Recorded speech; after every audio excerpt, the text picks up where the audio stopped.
Baik, terima kasih. Perkenalkan, nama saya Martinus Marupakadu.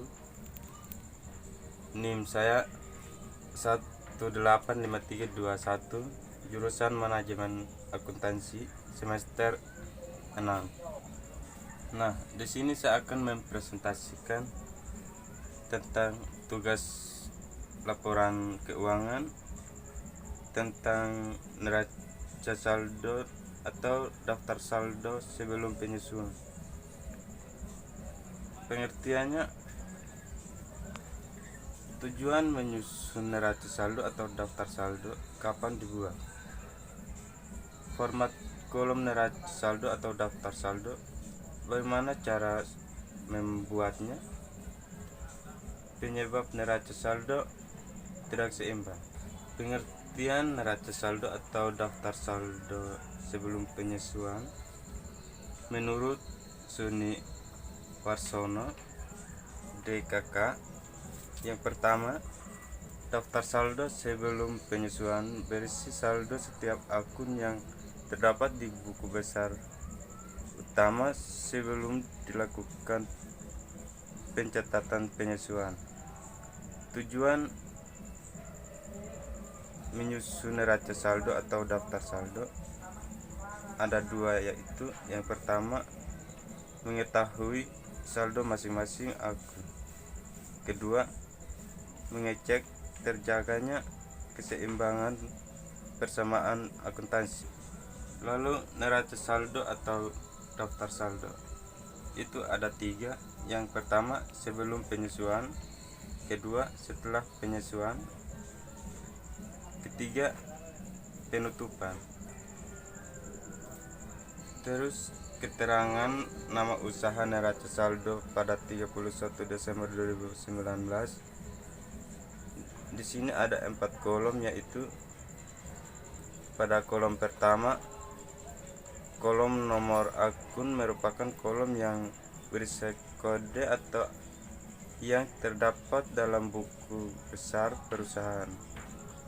Kolom kedua yaitu kolom nama akun atau keterangan, merupakan kolom yang berisi nama akun yang tercantum dalam buku besar perusahaan. Kolom ketiga yaitu kolom debit. Kolom debit merupakan kolom yang berisi saldo dari setiap akun yang memiliki saldo debit sesuai dengan buku besar. Kolom yang keempat, kolom kredit, merupakan kolom yang berisi saldo setiap akun yang memiliki saldo total kredit sesuai yang ada dalam buku besar. Kapan neraca saldo dibuat? Neraca saldo disiapkan pada akhir periode akuntansi untuk membantu penyusunan laporan keuangan. Menyusun neraca saldo. Menyusun neraca saldo ini ada dalam buku besar dalam bentuk T. Langsung saja pada contohnya, yaitu langkah-langkah menyusun neraca saldo. Yang pertama, menghitung saldo setiap akun di buku besar. Nah, dalam tabel ini Bengkel Maju Jaya neraca saldo pada 31 Desember 2019, yaitu kas modal 20, akumulasinya 70, total 90. Pada kas pada kredit, akumulasinya 60, jadi totalnya 60, maka dapatlah 30.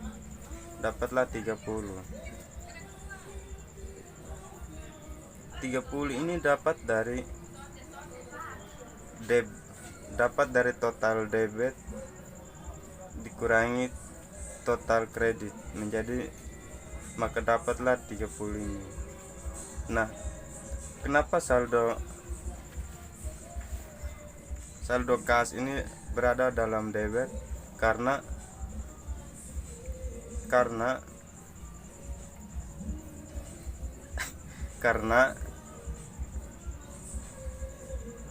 debitnya lebih besar daripada kredit. Lalu utang usaha.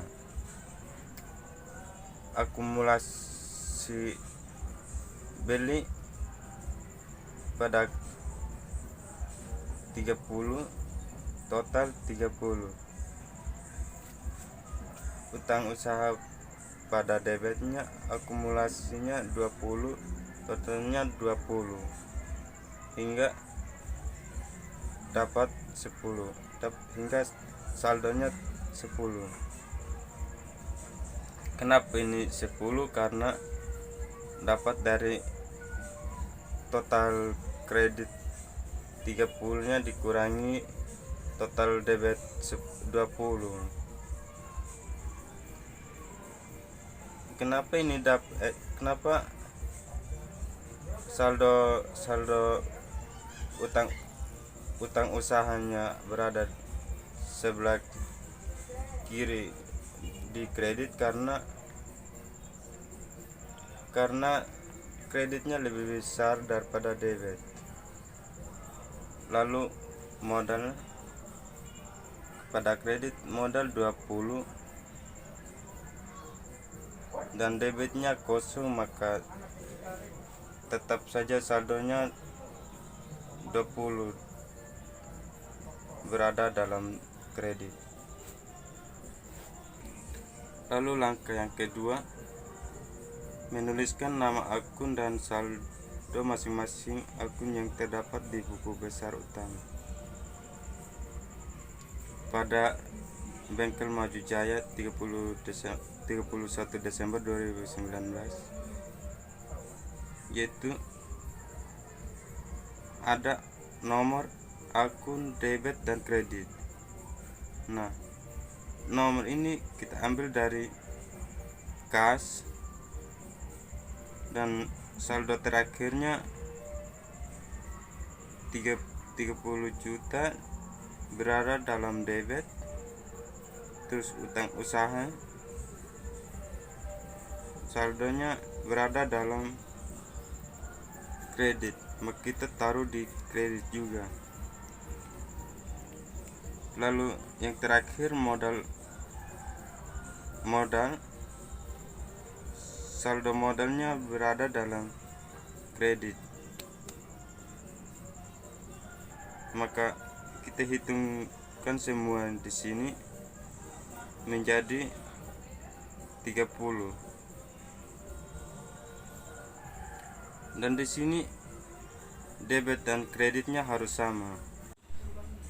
Jika kredit dan debit tidak seimbang, maka yang terjadi adalah yang pertama, kesalahan dalam memindahkan saldo debit perkiraan ke sebelah kiri neraca percobaan atau sebaliknya.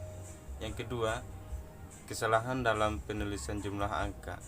Yang ketiga, kesalahan dalam pembukuan transaksi dari buku jurnal ke buku besar, atau perkiraan yang seharusnya di debit tetapi memasukkan ke debit atau sebaliknya.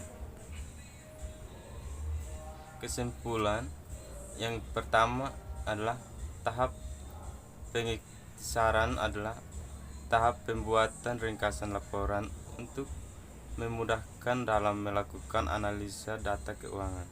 Yang kedua, pengiktisaran dimulai dengan penyusunan neraca saldo sebelum penyesuaian.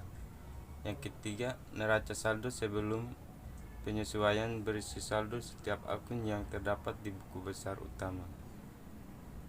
Tujuan penyusunan neraca saldo ada dua, yaitu